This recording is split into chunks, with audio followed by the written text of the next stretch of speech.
చిన్న కథ అండి. గాలి మేడ. అనగనగా ఒక ఊర్లో రాము అని అతను ఉంటాడు. అతను ఏంటంటే కళలు ఎక్కువగా అంటూ ఉంటాడు. కళలు ఎక్కువగా అంటే ఓ రోజు తల్లిని అడిగి ఓ 10 రూపాయలు తీసుకుని వెళ్ళి కుండ పట్టుకొని వెళ్తాడు. కుండ పట్టుకొని వెళ్తూను పాలు కనిపిస్తే పాలు కొంటాడు. పాలు కుండలో పోయించుకొని వెళ్తూ కళ్ళలు కంటూ ఉంటాడు. ఏమని ఎప్పుడు ఇది కళ్ళగంటమే పని అనమాట. నేను ఈ పాలు కాచి పెరుగు తోడేసానుకో బోల్డ్ అంత మజ్జిగ చిలక కొడితే బోల్డ్ మజ్జిగ అవుతుంది. ఈ మజ్జిగ అమ్మాను అనుకో నాకు డబ్బులు బోల్డ్ వస్తాయి. ఈ డబ్బులు వచ్చిన దాంతో ఓ కోడి పెట్టను కొంటాను. ఆ కోడి పెట్టను కొంటే కోడి పెట్ట బాగా గుడ్లు పెడుతూ ఉంటుంది. ఆ గుడ్లను పొదిగానుకో బోల్డ్ అని కోడి పిల్లలు అవుతాయి.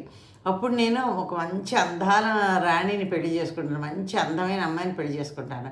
ఆ అమ్మాయిని పెళ్లి చేసుకొని సుఖంగా ఉంటున్నాను. డబ్బులు ఇంకా కోడి పెట్టలు పెంచుతూ చాలా డబ్బులు గడిస్తూ ఉంటాను.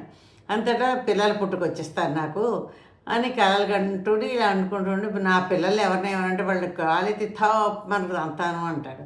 అనుకుంటూ వెళ్తూ అది కళ్ళకంటాడు కదా గడ్డామని కాలెత్తి తనబోయాడు. తనబోయేసరికి తన చేతిలో ఉన్న కుండ పట్టు తప్పి కింద పడిపోయి పాలన్నీ పోయాయి. కళలు మాత్రమే మిగిలాయి. ఆయన ఏమన్నా నెరవేర్చాడా? ఏమీ నెరవేర్చలేదు. కళలు మాత్రమే గాలి మేడలు కట్టడం తప్పితే పని ఏమీ చేయడమాట. అలాగే మనలో కూడా చాలామందివి ఏదైనా పని చెయ్యాలి అనుకుంటే ప్రయత్నం చెయ్యం.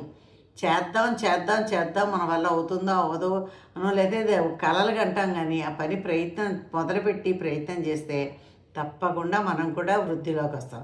లేదంటే ఇతనిలాగే కాలు జారి పడతాం. ఇదండి కథ. ఎలా ఉందో కామెంట్లో పెట్టండి. Thank you.